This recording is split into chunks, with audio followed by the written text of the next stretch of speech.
From the 8 years intense Iraq war to the Taliban takeover in Afghanistan in 2021 and the ongoing support for Israel, the US has been tangled up in a lot of tough fights in the Middle East.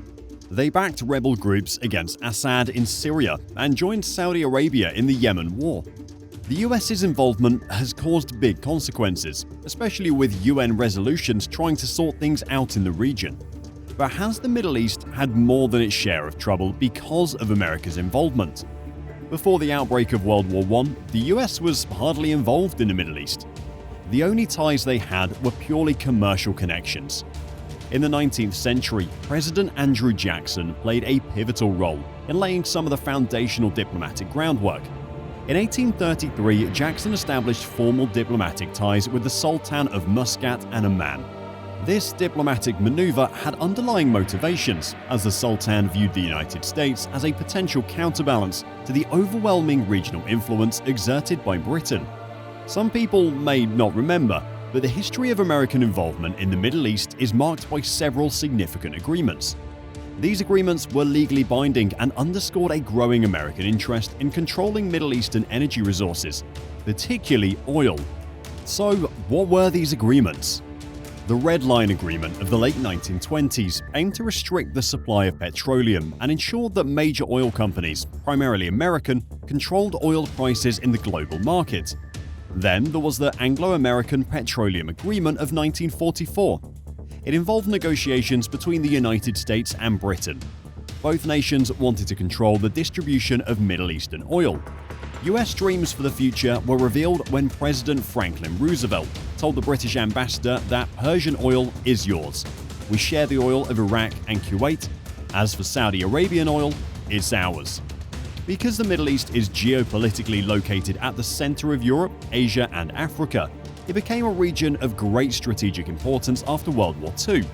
One primary reason was its oil reserves. World War II had severely weakened the European colonial powers, such as the United Kingdom and France, which held great influence in the Middle East. As these empires fell apart, the US sought to fill the power vacuum and establish itself in the region. Now, how did the US do that?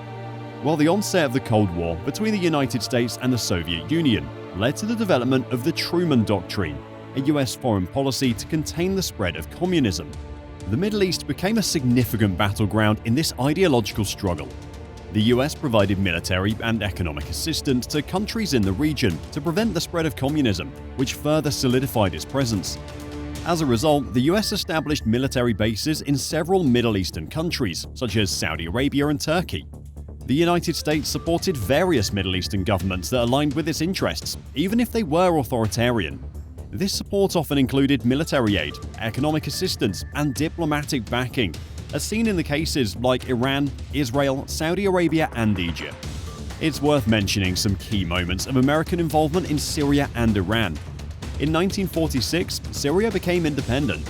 But in March 1949, there was a coup by Army Chief of Staff Hosni al-Zayem.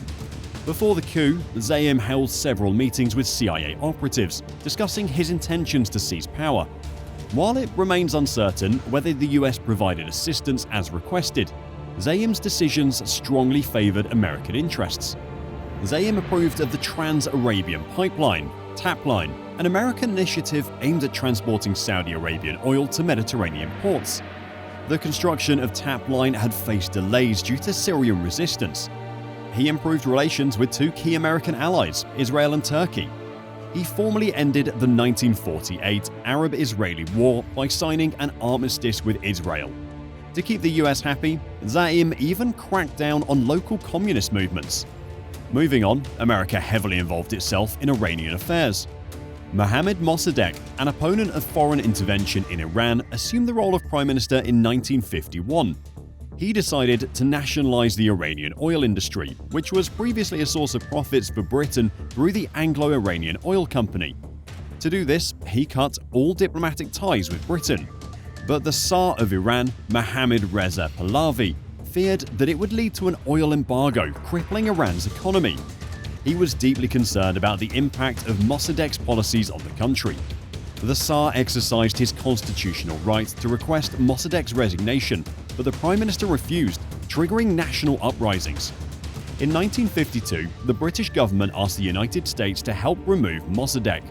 President Truman initially viewed Mossadegh as a valuable asset against Soviet influence, but his successor, President Eisenhower, shared British concerns. Under the direction of CIA officer Kermit Roosevelt Jr., the CIA approved $1 million on April 4, 1953, to be used in any way that would lead to Mossadegh's removal.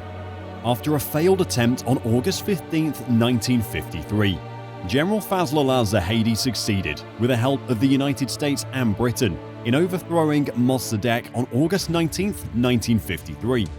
The CIA covertly funneled $5 million to General Zahedi's regime on August 21, 1953, marking the success of this operation, often referred to as Operation Ajax, and resulted in the return of the Sahar to power on August 22, 1953. 1 year later, tensions in the region led to the development of the Suez Crisis. In 1954, Egypt, led by President Abdel Nasser, received military aid from the United States. By 1956, Nasser had become increasingly frustrated with the Americans. From 1952 to 1954, he maintained close ties with US officials and was seen in Washington as a promising, moderate Arab leader. But a significant arms deal with the USSR in 1955 strained the Cairo-Washington relationship. The decision by Secretary of State John Foster and President Eisenhower to withdraw the offer to finance the Aswan High Dam in mid-1956 further deteriorated the chances of friendly ties. In came the Eisenhower Doctrine, clearly aimed at containing Nasserism. The Suez Crisis of 1956 marked the decline of British power and the gradual rise of the United States as the dominant force in the Middle East. The Eisenhower Doctrine, finalized on March 9, 1957, effectively granted the president the authority to intervene militarily in the Middle East without needing congressional approval. With the US cementing a strong base in the Middle East, it ended up having all the power. In 1991, the Gulf War unfolded as a confrontation between 35 nations, spearheaded by the United States and Iraq. The conflict was triggered by Iraq's invasion of Kuwait.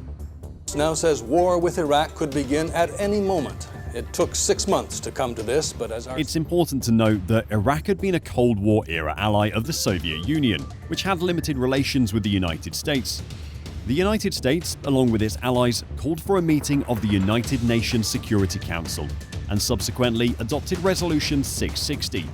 This resolution led to the implementation of economic sanctions against Iraq.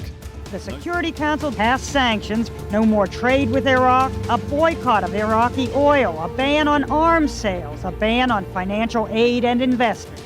But notably, the US rejected a proposal from the Iraqi army to withdraw from Kuwait contingent on a resolution to the Palestine issue.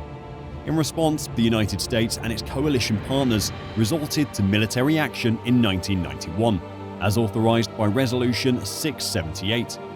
In the grand scheme of things, it's Saudi Arabia that's formed the strongest alliance with the US.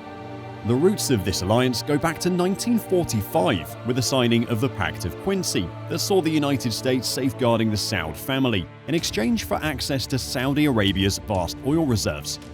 The bond between these two nations was further cemented during the Gulf War, when nearly 500,000 US soldiers were dispatched to Saudi Arabia, standing as a formidable shield against the looming threat posed by Iraq.